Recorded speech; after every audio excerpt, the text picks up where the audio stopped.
Hello friends, if you're new to my channel, welcome and thank you for stopping by.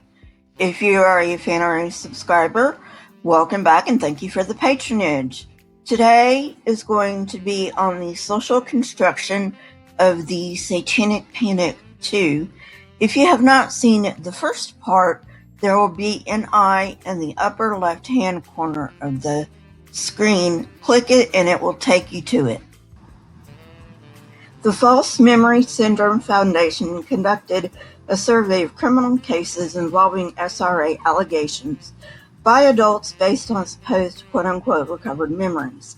It found that of 78 criminal cases between 1989 to early 1996, 47 involved adult allegations. By the early 1990s, many adults retracted their statements.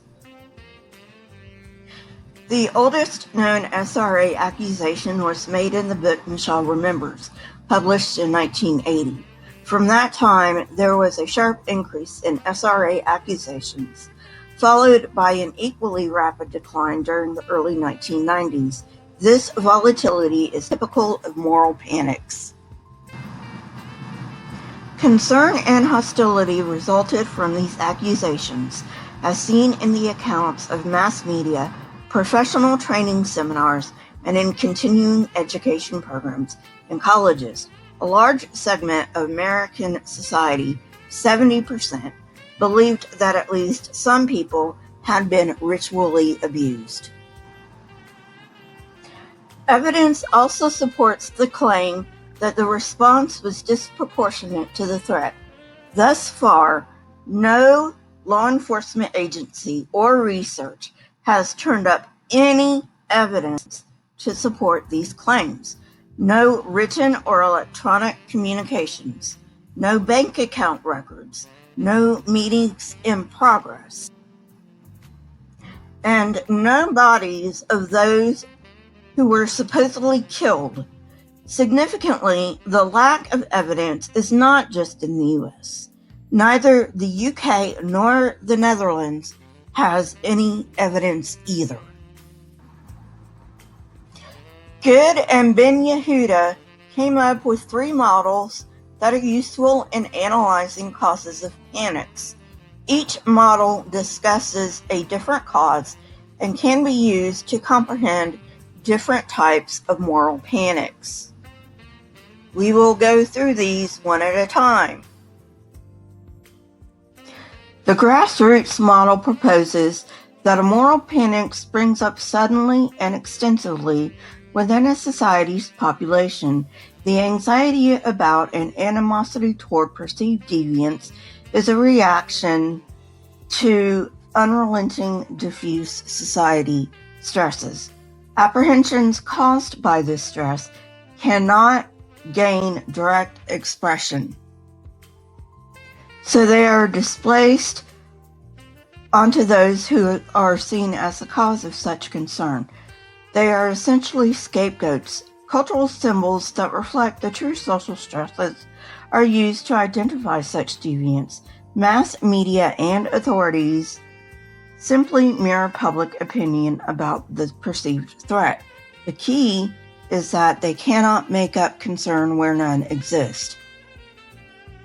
Where none existed. Even so, triggering events like urban legends can act as catalysts for a moral panic. Aside from the Satanic Panic, another example of grassroots model would be the Halloween candy poisoning scare. This model suggests that the elite of a society can engineer a panic.